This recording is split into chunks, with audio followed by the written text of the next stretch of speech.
Hello everyone, welcome back to my channel. అందరికీ వినాయక చవితి శుభాకాంక్షలు. ఈ వీడియోలో వినాయక చవితి మరుసటి రోజు వ్లాగ్ని షేర్ చేసుకుంటున్నాను.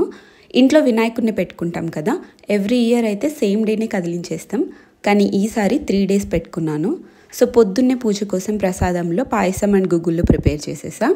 అది అయ్యాక ఇంకా మంచి కూర్చొని పూజ చేసుకున్నాను. ఐ నో నేను ఈ వీడియోని చాలా లేట్గా పోస్ట్ చేస్తున్నా, ఎందుకంటే ఫుల్ హెల్త్ ఇష్యూస్ ఉన్నాయి. లాస్ట్ 1 month నుంచి ఫీవర్ తగ్గినా కూడా బాడీ పెయిన్స్ విపరీతంగా ఉంటున్నాయి. అసలైతే ఇంక ఈ వ్లాగ్ లైట్ తీసుకుందాం అనుకున్నా, కానీ ఈ ఇయర్ మేము మా స్ట్రీట్లో ఫస్ట్ టైం వినాయకుడిని పెట్టాం అండ్ ఫుల్గా కూడా ఎంజాయ్ చేసాం. సో ఆ మెమరీస్ ఫేడ్ అవ్వకుండా ఇలా స్టోర్ చేద్దాం అనుకున్నాను, అందుకే పోస్ట్ చేస్తున్నా. మీరందరూ ఎలా సెలబ్రేట్ చేసుకున్నారు వినాయక చవితి పండుగ అని కమెంట్స్లో షేర్ చేయండి. యాక్చువల్గా ఈరోజు మా స్ట్రీట్లో వినాయకుడి పూజలో మేము కూడా కూర్చుందాం అనుకున్నాం, కానీ అభికి పండగ రోజు నైట్ నుంచి ఫుల్ ఫీవర్ వచ్చింది. అందుకే ఇంకా పూజలో కూర్చోడానికి వద్దులే అనేసుకున్నాము. చిన్నపిల్లలకి ఫీవర్ వస్తే ఇంట్లో అందరికి వచ్చినట్టే కదా. వాడు నిద్రపోలేదు సరికదా, నేను మా వారు కూడా నైట్ అంతా అస్సలు నిద్రపోలేదు. ఒక పక్క అభిని చూసుకుంటూనే ఇంకో పక్క ఫెస్టివల్ని కూడా బాగా జరుపుకున్నాము. ప్రసాదాలు ప్రిపేర్ చేశాను కదా, అవి దేవుడి దగ్గర ఇవ్వడానికి వెళ్ళినప్పుడు అక్కడ వేరే జంట పూజ చేస్తున్నారు. సో మమ్మల్ని కూడా పక్కనే కూర్చోబెట్టుకొని వాళ్ళతో పాటు పూజ చేయించారు. చాలా మంచిగా అనిపించింది. మేము కుదరదులే అని వద్దనుకున్నాము, కానీ దేవుడే మాతో ఇలా చేయించుకున్నాడేమో అని అనిపించింది నాకు.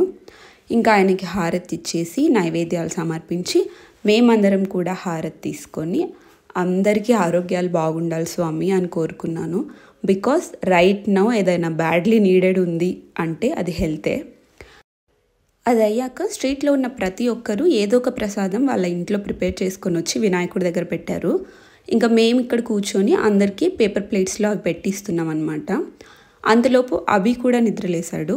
సో బయటకు తీసుకొచ్చి దేవుడికి దండం పెట్టించి ప్రసాదంలో ఏది తింటావని అడిగితే బనానా ఒక్కటి చాలు అన్నాడు.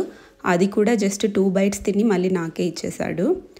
ఇవన్నీ అయ్యాక కాలనీలో వాళ్ళందరం కలిసి హౌసీ ఆడడానికి ప్రిపరేషన్స్ చేస్తున్నాము. ఏదైనా గెట్ టుగెదర్ లాగా ప్లాన్ చేసామంటే చాలు, మా వాళ్ళకు ఫస్ట్ గుర్తొచ్చేది హౌసీ ఆడడం. హౌసీ ఆడడం అనేది మాత్రం మస్ట్ అండ్ షుడ్ అనమాట. ఎవ్రీ అకేషన్లో ఇది మాత్రం కంపల్సరీ ఇంక్లూడ్ చేస్తారు. ఆ రోజు ఫుల్గా గాలి వస్తుంది, వర్షం పడేలాగా కూడా ఉన్నింది. అందుకే అభికి మంకీ క్యాప్ వేసేసా. నార్మల్గా ఫీవర్ వచ్చినప్పుడు పిల్లలు ఫుల్ క్రాంకీ ఉంటారు కదా, కానీ అభి మాత్రం డే టైంలో అస్సలు ఏడవలేదు, ఎక్కువ సతాయించలేదు, పడుకొనే ఉన్నాడు రోజు మొత్తం. లేదంటే కార్టూన్స్ చూసి టైంపాస్ చేశాడు. ఇంతవరకు ఎప్పుడు ఈ హౌసీ గేమ్లో మనకు లక్ కలిసి రాలేదు. ఈసారైనా లక్ని టెస్ట్ చేసుకుందామని 1 కాదు 2 కాదు ఒకేసారి 5 tickets కొనుక్కున్నాను. ఇక్కడ 4 చూపిస్తున్నా అనుకోద్దండి, అభి ఒకటి తీసుకొని వాడు కూడా ఆడాడు. ఇక్కడ హాయ్ చెప్తుంది చూసారా, ఈ బుడ్డది కూడా హౌసీ ఆడి విన్ అయింది. అండ్ ఈసారి లక్ మనకు బాగా కలిసి వచ్చింది. నేను కూడా ఒక ఫుల్ హౌసీ కొట్టాను. మరి ఇన్ని టికెట్స్ కొని విన్ అవ్వకపోతే ఎలాగా? ఇంత బుద్ధిమంతుడిలా మెడిసిన్ తీసుకుంటున్నాడు అని అనుకుంటే మీరు పప్పులో కాలేసినట్టే. బికాజ్ ఆ మాత్రం సిరప్ తాగడానికి అరగంట సేపు బ్రతిమలాడించుకొని ఫైనల్గా ఒప్పుకున్నాడు. వాడికి ఇష్టం లేకుండా పోస్తే కావాలనే దగ్గి వామిట్ రాకపోయినా చేసేస్తాడు. సో మొత్తానికి ఆ పూట సిరప్ తాపించేసి సోఫాలో పడుకోబెట్టేశాను. వినాయకుడి మండపం మా ఇంటి ఆపోజిట్ హౌస్లోనే పార్కింగ్ లాట్లో పెట్టుకున్నాము. సో ఇంటి ముందే కాబట్టి అభిని ఇంట్లో పెట్టి బయట కూర్చున్నా ఏం ప్రాబ్లం లేదు మాకు. ఒకవేళ ఏమైనా ఏడిస్తే కూడా వినిపిస్తుంది అనమాట. ఇంక ఇక్కడ లంచ్ అరేంజ్మెంట్స్ చేస్తున్నారు. మా స్ట్రీట్లో కలెక్ట్ అయిన చందా అమౌంట్లో నుంచి మాకు Sunday lunch, dinner plus next day morning breakfast కూడా అరేంజ్ చేశారు. ఇంట్లో వంట చేసే పని ఏం లేదనమాట ఆ 2 days. లంచ్ అండ్ డిన్నర్ మాత్రం క్యాటరింగ్ ఇచ్చేశారు. నెక్స్ట్ డే బ్రేక్ఫాస్ట్కి దోశ బ్యాటర్ తెప్పించి ఒక చోట స్టవ్ అరేంజ్ చేసి అందరికీ దోశలేసి ఇచ్చారు. చట్నీ మాత్రం మేము లేడీస్ అంతా కలిసి ప్రిపేర్ చేసాము. నేను తినేసి తర్వాత అభికి కూడా కొంచెం సాంబార్ అన్నం తెచ్చి వాడికి కూడా తినిపించేశాను. తినడానికి ఏమున్నా లేకపోయినా కార్టూన్స్ ఉండాలి మాకు. సో మార్నింగ్ ఎంత ట్రై చేసినా బ్రేక్ఫాస్ట్ ఇడ్లీ పెడితే తినలేదు, ఆకలేసినట్టుంది. పాపం సాంబార్ రైస్ అంతా మొత్తం బాగానే తినేశాడు. ఈ లంచ్ ప్రోగ్రామ్ అంతా అయ్యేసరికి ఆల్మోస్ట్ 3:30 పైనే అయింది. అయ్యాక అవన్నీ సర్దేసి పిల్లలకి లేడీస్కి గేమ్స్ కూడా అరేంజ్ చేశారు. మా తోటి గ్యాంగ్ అంతా సూపర్గా పార్టిసిపేట్ చేశారు. అందరం గేమ్స్ ఆడాం. నేను కూడా ఆడాను, కానీ నన్ను ఎవరు వీడియో తీయలేదు. చాలా బాగా ఎంజాయ్ చేసాం. సూపర్ ఫన్ ఉన్నింది అసలు. ఇక్కడ మాకు పేపర్ గ్లాసెస్ ఇచ్చి దాన్ని ఒక టవర్ లాగా అరేంజ్ చేసి మళ్ళీ ఆ గ్లాసెస్ని తీసేసి వెళ్ళి బోర్డు మీద టిక్ టాక్ టోక్ గేమ్లో ఒక లెటర్ రాయాలన్నమాట. Red and blue colour marks ఇచ్చారు. Red colour marks X, red colour marker X, blue colour marker O రాయాలి. అలా ఎవరు ముందు ఆ గేమ్ని ఫినిష్ చేస్తే వాళ్ళు విన్.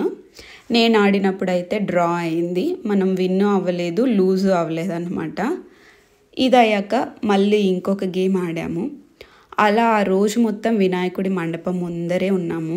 ఏదో ఒక గేమ్ ఆడుకుంటూ కబుర్లు చెప్పుకుంటూ వచ్చిన వాళ్ళకి అందరికీ ప్రసాదాలు పంచుకుంటూ మంచిగా టైం స్పెండ్ చేసాము. మేము ఓన్లీ 3 డేసే పెట్టాం విగ్రహము. వీకెండ్ కూడా కలిసి వచ్చిందనే చెప్పాలి. బికాజ్ సాటర్డే అంతా పండగ, సండే అన్నదానం అండ్ అదర్ గేమ్ యాక్టివిటీస్ అయినాయి, అండ్ మండే నిమజ్జనం చేసుకున్నాము. ప్రతి ఒక్కరూ పార్టిసిపేట్ చేశారు. ఈ ఫెస్టివల్ అయితే డెఫినెట్లీ మాకు బాగా గుర్తుండిపోతుంది. ఓ పెద్ద హడావిడిగా భారీ బడ్జెట్ ప్లాన్స్ ఏం లేకుండా చాలా సింపుల్గా మంచి ఫెస్టివ్ వైబ్స్తో బాగా జరిగింది. పిల్లలైతే ఎంత ఎంజాయ్ చేశారో, అసలు పండగంతా వాళ్ళ దగ్గరే కనిపించింది ఆ 3 రోజులు. కానీ అభికి మాత్రమే ఫీవర్ వచ్చింది. వాడొక్కడే కొంచెం మిస్ అయ్యాడు. మరి వినాయక చవితి అంటే జస్ట్ ఫెస్టివల్ కాదు కదా, it's a big celebration for all of us. నిజమే కదా. బయట ఈ కోలాహలం అంతా నడుస్తూనే ఉంది. టైం కూడా 6 దాటిపోయింది. సో మధ్యలో ఇంటికి వచ్చి సాయంకాలం దీపారాధన కూడా చేసేసుకున్నాను. అభి మాత్రం బయటకు రాకుండా ఇంట్లోనే పడుకొని ఉన్నాడు. మధ్యలో ఇంట్లోకి వచ్చి వాడిని కూడా చూసుకుంటూనే ఉన్నాము. తర్వాత లేడీస్ వర్సెస్ జెంట్స్ టీమ్ లాగా ఫామ్ అయ్యి దంషరాడ్స్, అంత్యాక్షరి ఇలాంటి గేమ్స్ అన్నీ ఆడాము. ఇళ్లలో దేవుడికి కొట్టిన కొబ్బరికాయలు ఉంటాయి కదా, నైవేద్యానికి పెట్టిన ఫ్రూట్స్, అవి అందరం అవన్నీ తెచ్చి కట్ చేసి అందులో పాలు, పెరుగు, షుగర్, హనీ అన్నీ కలిపి ఒక డెజర్ట్ లాగా ఐటెం ప్రిపేర్ చేసాము. కొబ్బరి కొంచెం ఎక్కువైంది, కానీ టేస్ట్ చాలా బాగుండింది. నైట్ డిన్నర్లో ఇది కూడా ప్రసాదం లాగా అందరికీ సర్వ్ చేసాం. నెక్స్ట్ ఇక్కడ ఏంటంటే చెప్పా కదా, నెక్స్ట్ డే బ్రేక్ఫాస్ట్కి దోశ బ్యాటర్ తెచ్చారు అని. చట్నీ లేడీస్ని ప్రిపేర్ చేయమన్నారు. సో మేము దేవుడికి కొట్టిన కొబ్బరికాయలన్నీ అవి కొన్ని పక్కకు తీసి ఆ కొబ్బరి కట్ చేసి కొబ్బరి పచ్చడి చేద్దాం అనుకున్నాము. సో నైట్ డిన్నర్ అయిన తర్వాత అందరం చాలా కష్టపడి అవన్నీ కట్ చేసి ప్రిపరేషన్స్ చేసుకుంటున్నాం. అంటే అన్నీ మార్నింగ్ ఒకేసారి చట్నీ చేయాలంటే టైం పడుతుందని వేయించేవన్నీ ముందే వేయించేసుకున్నాం. లైక్ పల్లీలు, మిర్చి, కొబ్బరి. సో అవన్నీ చేసుకుంటూ చాలా ఎంజాయ్ చేస్తున్నాము. ఒకరి మీద ఒకరం జోక్స్ వేసుకుంటున్నాము, నవ్వుకుంటున్నాము. ఫుల్ ఫన్ ఉన్నింది ఆ రోజు నైట్ మొత్తం మాకు.